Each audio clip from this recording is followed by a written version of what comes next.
Casey and Slacks and see what they're up to. Woohoo! All right, so we came out to find some of the biggest fans from both teams. That's who we came out here to find. OG fans in the house? ¿Cuál tendría que bajarla arriba? Except. Who's your favorite player? Seb.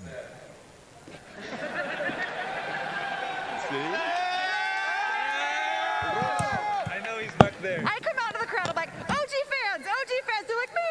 Everybody's like, Seb, go Seb. I'm like, you know he's not playing this. You know that's changed, right? Yeah, he's back there. I know he's there. What do you want to say to him if he can hear you right now? I hope we can get a picture with him and interview. Yeah, Seb, stop what you're doing right now. Come on out here. We need a picture. What about you? Who's your favorite player? ATF. Hola, ¿qué tal? Yes. Gather in. Hola, ATF. Amar. ATF. Hola. No tail. No. Again, with us in spirit, but yes, I like it. Now, you guys promised you would do an OG dance with me. You ready? Yeah. Okay, come on, let's go. All right. I'll bet you Slacks can't beat this. Good luck. OG.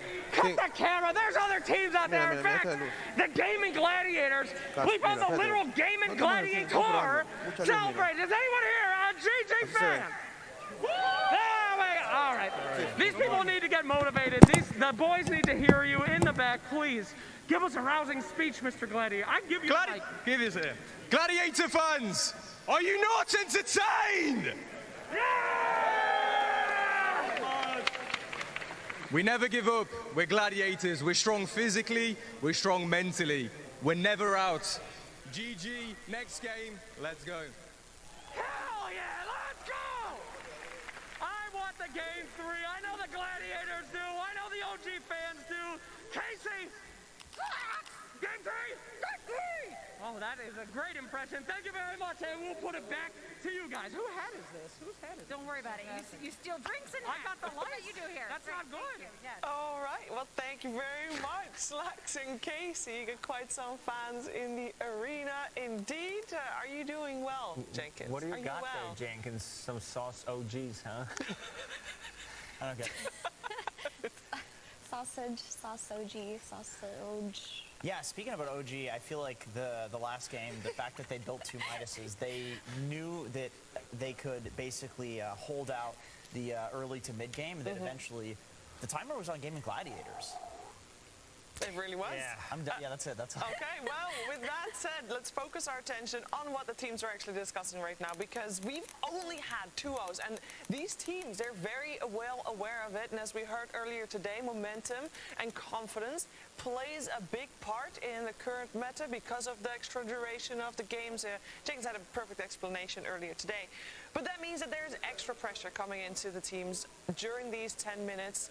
Immortal Faith, the coach of Game Gladiators, got his work cut out for him, of course. Effie, what would your speech be?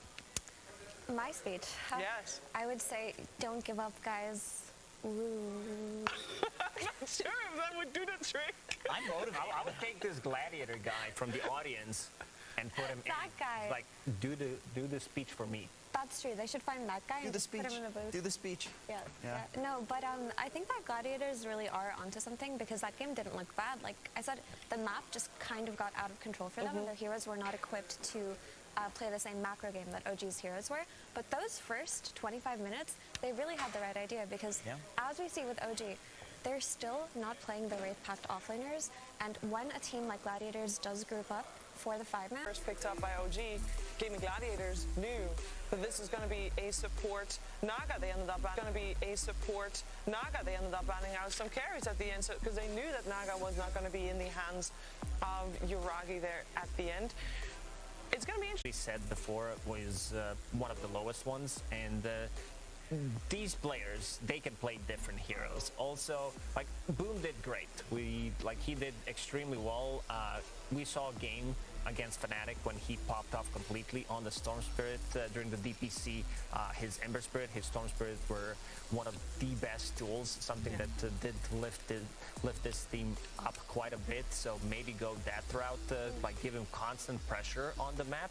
And maybe I also want to see Ace on something different. Like Jenkins did say that, you know, Tidehunter, one of his best heroes, definitely wasn't picked so far in the International. But yeah, something that can run at people, something that, you know, does stuff compared to the Underlord, who's very sluggish as a hero. He's been actually playing a lot of Brewmaster. not run at you heroes. Yeah, I mean, I guess Brew kind of it, but he's pretty dependent on the ult. Brood kind of takes over an area. Underlord, yeah, that's the new hero they're coming out with. Underlord is like, yeah, you take an area, but Enigma, same thing. Like, yeah, it would be cool to see him on his Beast or even Visage, yeah, Night Stalker, some of his signature heroes as well. Yeah, I mean, I don't think Ace's hero pool is an issue, right? Because this is how the meta is going right now for most of the teams, with the exception of OG, of course. They're always doing their own thing. Yeah, they are the exception. Yeah, because he's going for these wave-packed heroes. We see it all the time. We've seen it work for every other team, and it seems to be okay. I don't think the Underlord was that much of a problem. I kind of just think that, like Lacoste mentioned, Boom used to just play these explosive spirit-type heroes that had high mobility and were always setting up for kills. Tiny can be played the same, but it's a little bit slower. It needs that Blink Dagger. It needs a little bit of time, and often it will just need that BKB. So I would like to see Gladiators just go back to basics, go back to their comfort, right? They innovated so many things that we saw for so long. The Io and the Storm, the Ember versus Huskar, like willingly picking Ember into Huskar. That's how much confidence they had in their mid players. So let's see that again. Yeah, I mean, this is a team, we got some stats throughout the break that Tofu is the top 5 assists of all time for TI, right? Going into the game.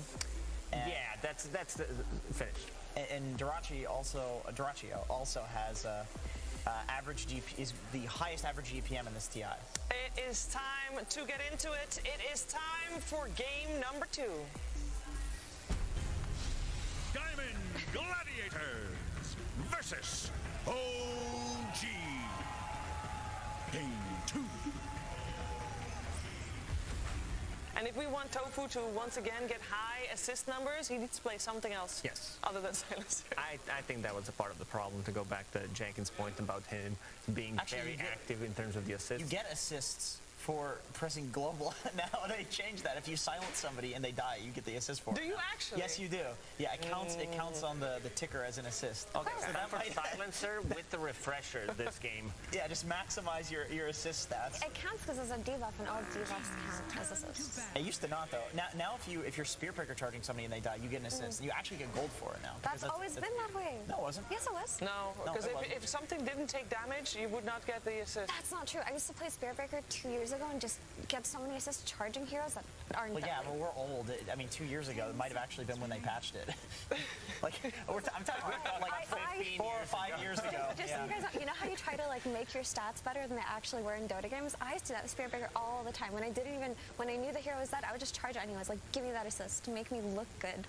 I'm too old for that meta. I never thought about it that way because it never counted when I did it. It didn't count, no.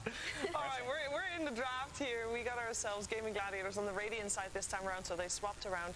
First pick is going the way of OG. And we have Shadow Fiend, even though it lost, still removed from the pool. Compared to previous game, we saw previous game, OG, they banned out both the Marcy and the Primal Beast. Now both are still in the pool. On the side of Gaming Gladiators, they stuck with the same thing. They still ban out the Razor and the Timber, and the Undying next to the Shadow Fiend is the other one removed. And it is going to be Pango as the first pick. So this Pango is just a test